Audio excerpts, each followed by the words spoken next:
Isang laseng namaril sa isang pulong sa Barangay Hall sa Dasmariñas, Cavite. Patay ang dalawa habang sugatan ng tatlong iba pa si June Veneracion. Naka-alerto 24. Nakasinding kandila.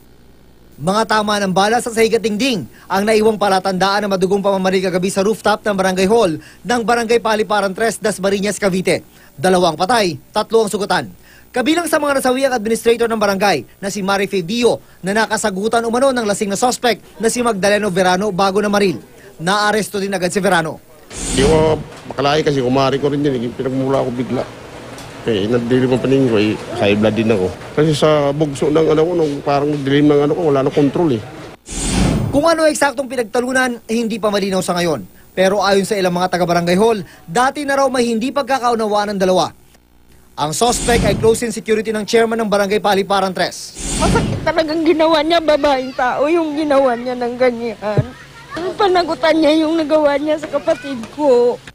Sabi ng isa sa mga sugatan, kung hindi naubusan ng bala ang suspect, malamang daw naubos silang lahat na nasa rooftop. Parang wala parang wala siya sa sarili.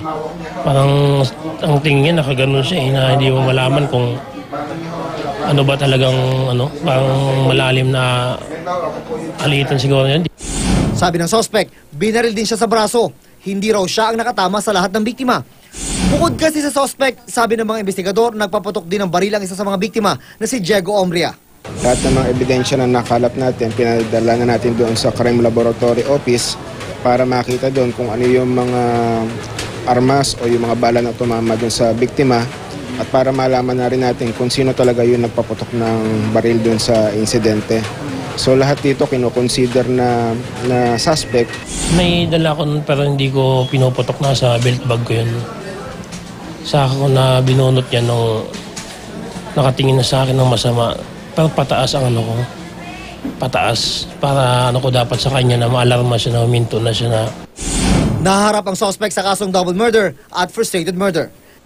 Enero ng taong ding ito sa Kawit, Cavite naman, 8 ang patay na magwala at mamaril si Rodal Bae. Siyam rin ang sugatan na karamihan ay mga bata na nadaanan at pinagbabaril ang suspect na lasing at lulong umano sa droga. Napatay din siya kinalaunan ng mga responding pulis. Aminado ang Cavite Police, isa sa numero 1 problema ng probinsya ay ang napakaraming loose firearms. June Veneracion, naka-alerto, 24.